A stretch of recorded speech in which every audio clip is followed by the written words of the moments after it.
bisa komisi yudisial. Nah, Bang, ulang Bang, ayo 1, 2, 3. Nah, Tepat nggak Bang itu melapor? jadi si Paula melaporkan hakim. Siapa lagi yang dilaporkan? Hakim. Hakim aja. Hakim aja. Humasnya dilaporkan nggak? Belum. Jadi Paula melaporkan hakim ke yudisial, ke komisi yudisial itu sah-sah saja Paula melaporkan. Kenapa? Karena sebenarnya urusan cerai dan putusannya itu sifatnya privat. Walaupun sidangnya berlaku umum, siapapun boleh dengar bisa, atau malah hanya khusus keluarga aja, tapi putusan cerai biasanya privat ya. Itu tidak bisa dipublikasikan kepada khalayak ramai, apalagi kalau sifatnya adalah ada kata-kata yang narasinya adalah seolah-olah negatif dan menimbulkan pencemaran nama baik begitu. Sebenarnya ini saya dengar ada kata durhaka ya yang disampaikan, bahwasanya Paula ini durhaka. Itu nggak patut disampaikan ke publik karena kata durhaka ini konotasinya sangat negatif sekali. Sama kayak maling kundang itu kan durhaka. Nah, seorang Paula disebut sebagai istri yang durhaka, itu nggak patut disampaikan ke publik, kepada masyarakat umum. Tapi dalam putusan bisa saja disebutkan karena ini kan sifatnya privat ya, putusan perdata yang sifatnya privat ya. Jadi putusan ini di dalam putusan nggak apa-apa disebut begitu kalau memang ada bukti atau fakta, tapi tidak boleh disebarluaskan kepada umum. Nah, ini yang sekarang adalah offside.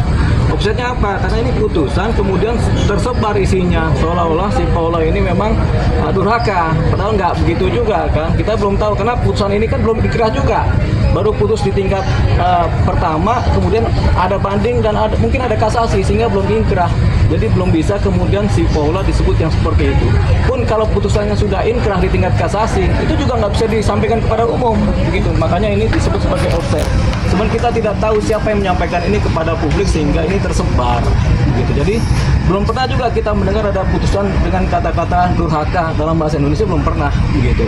Jadi ini kemudian kita sebut sebagai hakimnya patut diduga offside. Dan ini kemudian ketika Paula melaporkan persoalan ini ke KY, ya ini sudah sah-sah saja. Tinggal KY yang memutuskan apakah ini bisa dianggap sebagai hal yang mal administrasi atau mal praktik dari si hakim atau tidak, biar KY yang memutuskan. Apakah sudah sesuai prosedur dengan SOP dari proses penanganan perkara oleh hakim, apakah sudah sesuai dengan kode etiknya juga dan prosedurnya juga, ini tergantung dari KY. Tapi kalau kami melihat dari luar ini offside karena ada hal-hal yang sifatnya negatif keluar dari arena persidangan.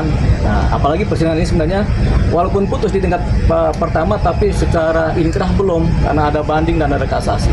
Berarti ini murni kecerobohan dari patut diduga begitu, kecerobohan dari hakim menyampaikan suatu hal yang belum inkrah kepada publik, begitu. Jadi alasan-alasan membenarkan cerita ini itu nggak dapat kalau bagi kami ya. Tapi secara putusan boleh saja diputuskan demikian, tapi ini sifatnya privat, sekali lagi privat ya. Jadi nggak bisa kemudian diumbar luas kepada publik. Bang, ini kan Paula kan public figure, Bang. Ini public figure artinya banyak juga orang yang ingin mengetahui alasan akhirnya diputus. Nah, seharusnya hakim seperti apa atau humas pengadilan seharusnya menyampaikannya kan seperti apa? Ada standar-standar dalam isi putusan ya. Misalnya terjadi percekcokan terus-menerus, salah satu pihak mungkin kemudian berpaling atau sudah tidak punya rasa. Itu kan bahasa-bahasa halus kan, atau tidak dinafkahi, atau kemudian karena sudah tidak serumah selama 6 bulan atau lebih. Nah, itu biasanya bahasa-bahasa standar dalam perceraian, alasan-alasan standar dalam putusan perceraian gitu.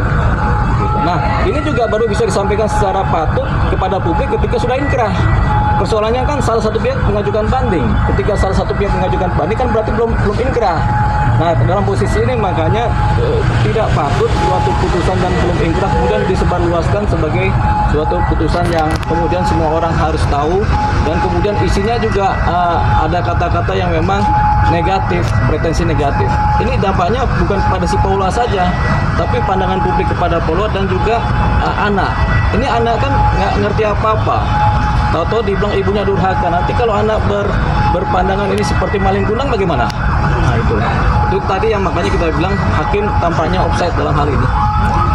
Bang, kalau putusan perceraian itu di ini nggak sih bang di websitenya Mahkamah Agung bang putusannya Ya. di upload di website Mahkamah Agung nggak sih bang kalau yang perceraian? Dulu diupload, sekarang kita belum tahu ya. Tapi putusan ini walaupun diupload di websitenya Mahkamah Agung juga ada yang ditutup, yaitu nama anak ditutup, terus apa persoalannya juga kadang-kadang ditutup. Jadi rata-rata nama anak ditutup. Jadi anak X misalnya, ada nama anak nanti ditutup, itu kan nggak boleh. Makanya di website Mahkamah Agung juga nggak ada itu, begitu. Seperti itu kira-kira. Bang, bisa nggak Baula melaporkan balik mantan suaminya bang, untuk menyebarkan hasil-hasil putusan hakim itu sendiri bang? Bisa aja kalau dilaporkan, kan itu kan termasuk penyebaran nama baik kan, apalagi disampaikan secara terbuka kan, apalagi putusannya belum inkrah. Sekali lagi yang menjadi dasar Paula bisa melaporkan si suaminya ini karena putusannya belum final, belum inkrah, artinya belum punya kekuatan hukum tetap, jadi Paula bisa melaporkan suaminya, bisa aja dilaporkan.